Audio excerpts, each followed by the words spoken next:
जगदीप धनखड़ के इस्तीफे के बाद से राजनीति के गलियारों में कई तरह की चर्चाएं चल रही हैं और इनके बीच अब एक नई चर्चा ने जोर पकड़ लिया और वो ये कि क्या सुप्रीम कोर्ट से पंगा लेना धनखड़ की कुर्सी पर भारी पड़ गया।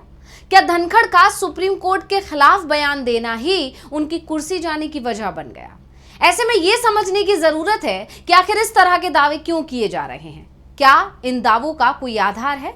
इसी पर चर्चा करेंगे हम अपनी इस स्पेशल रिपोर्ट में। नमस्कार, मैं हूं अंशिता। देश में कई बार ऐसा समय आया है जब कार्यपालिका और न्यायपालिका के बीच टकराव हुआ है या कहें कि ये दोनों आमने सामने आ गई हैं। लेकिन अक्सर ये देखा गया है कि सुप्रीम कोर्ट से टकराना सरकार को ही भारी पड़ गया है।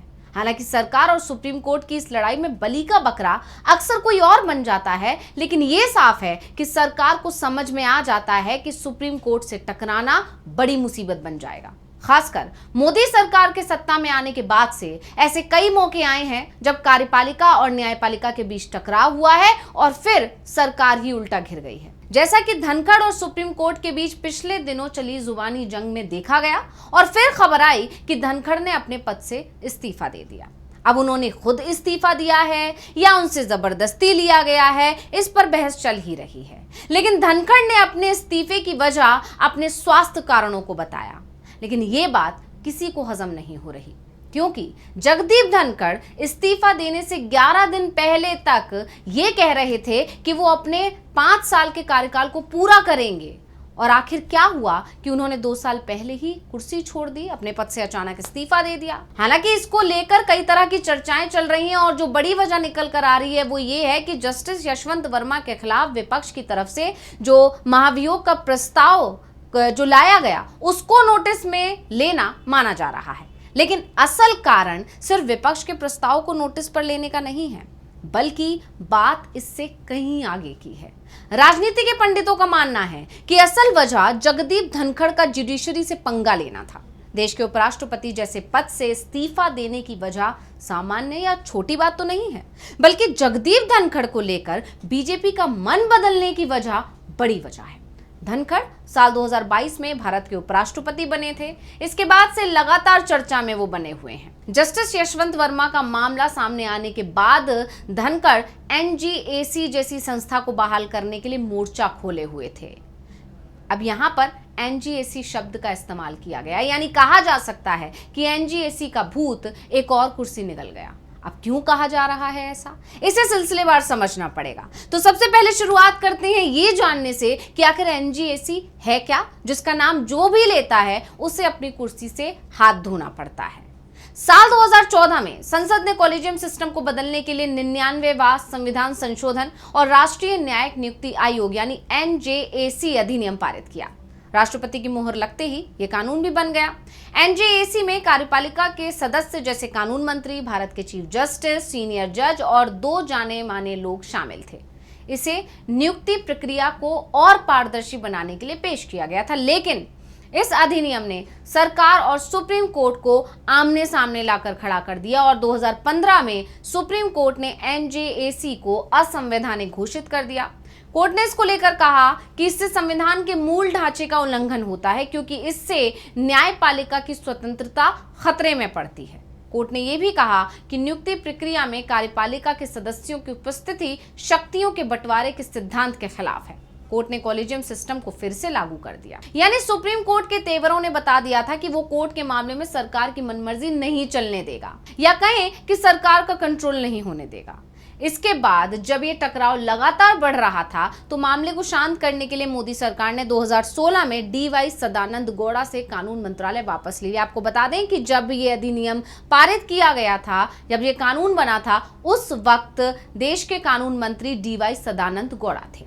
यानी सरकार ने डैमेज कंट्रोल की कोशिश की और बलि का बकरा बने उस समय के कानून मंत्री डीवाई सदानंद गौड़ा।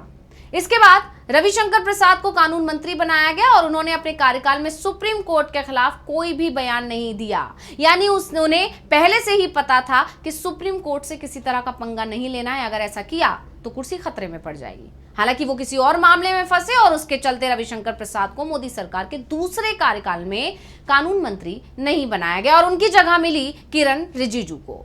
कानून मंत्री बनने के साथ ही किरेन रिजिजू ने न्यायपालिका की आलोचना की और सरकार के सामने मुसीबत खड़ी कर दी थी, चाहे वो जजों की नियुक्ति को लेकर कॉलेजियम का मुद्दा हो या फिर पूर्व जजों की एक्टिविस्ट के साथ सक्रियता का ही मुद्दा क्यों ना रहा हो। इस तरह से एक के बाद एक बयान देकर किरेन रिजिजू ने न्यायपालिका के साथ खुला पंगा ले लिया था। नवंबर 2022 को किरेन रिजिजू ने कहा था कि जजों की नियुक्ति का कॉलेजियम सिस्टम संविधान के लिए एलियन है। इतना ही नहीं, कॉलेजियम सिस्टम की तमाम खामियां सार्वजनिक रूप से गंवा रहे थे और इसके चलते सुप्रीम कोर्ट की 2 जजों की संविधान पीठ ने अपनी नाराजगी जताई थी। एक कार्यक्रम में किरेन रिजिजू ने कहा था कि जजों को तो कोई चुनाव ही नहीं लड़ना पड़ता है, लेकिन इसका मतलब ये नहीं है कि जनता कुछ देख नहीं रही है। 2024 के चुनावी माहौल को देखते हुए मोदी सरकार ने किरेन रिजिजू को हटाकर अर्जुन मेघवाल को मंत्री बना दिया था। हालांकि जानकारों का कहना है कि चाहे कोई भी अधिनियम आया हो या मोदी सरकार के मंत्रियों ने कोई भी बयान दिया हो, यह कैसे संभव है कि वो बिना आलाकमान की मर्जी के दिया हो। दावा तो यहां तक किया जाता है कि सरकार खुद ही बयान दिलवाती है, फिर उसका असर क्या हो रहा है ये देखती है। अगर सरकार गिरती है तो उस मंत्री या सांसद या नेता के खिलाफ एक्शन लेकर खुद को सेव कर लेती है। और इसी तरह बीजेपी के सांसद निशिकांत दुबे ने जब सुप्रीम कोर्ट पर अपने आप कानून बनाने की कोशिश करने का आरोप लगाया था, उन्होंने तो यहां तक कह दिया था कि ऐसे हालात में तो संसद को बंद कर देना चाहिए। तब भी बीजेपी आलाकमान ने निशिकांत दुबे के इस बयान को सिरे से खारिज कर दिया था। यानी सरकार ने खुद को अलग कर लिया था और वैसा ही खेल धनखड़ के साथ भी हो गया। दरअसल न्यायपालिका को लेकर पिछले कुछ समय से धनखड़ जिस तरह की टिप्पणियां कर रहे थे, उसके चलते प्रश्न चिन्ह खड़े हो रहे थे। संवैधानिक पद पर बैठने वाले किसी भी व्यक्ति ने अभी तक इस तरह खुला पंगा न्यायपालिका से नहीं लिया था, ये पहली बार था। तो कॉलेजियम सिस्टम पर सवाल हो या लोकतंत्र में संसद की सर्वोच्चता की, उन्होंने अपने विचार खुलकर जाहिर किए। धनखड़ के बयानों पर सरकार को जवाब देना महंगा पड़ रहा था। धनखड़ ने न्यायपालिका पर सबसे बड़ा सवाल उठाया और वो है आर्टिकल 142 का प्रयोग, जिसे उन्होंने लोकतांत्रिक ताकतों के खिलाफ न्यूक्लियर मिसाइल तक बता दिया। वो राष्ट्रपति और राज्यपालों को फैसला लेने के लिए सुप्रीम कोर्ट के समय सीमा तय करने के फैसले पर बहुत ही ज्यादा असहज थे, यानी बार बार उस मुद्दे को उठा रहे थे। और धनखड़ न्यायपालिका पर लगातार अटैक करते आए हैं और पूर्व उपराष्ट्रपति ने जस्टिस वर्मा मामले में जिस तरह से निजी इंटरेस्ट दिखाया था, उससे सरकार की चिंता बढ़ रही थी और इसके चलते ही धनखड़ को आखिरकार इस्तीफा देना पड़ा। तो मोदी सरकार स्पष्ट रूप से एनजेएसी जैसे किसी भी कदम से न्यायपालिका को नाराज करने के मूड में नहीं थी और इसके चलते केंद्रीय गृह मंत्री अमित शाह ने पिछले दिनों एक चैनल के कार्यक्रम में साफ तौर पर कहा था कि सरकार का ऐसा कोई भी प्रस्ताव नहीं है।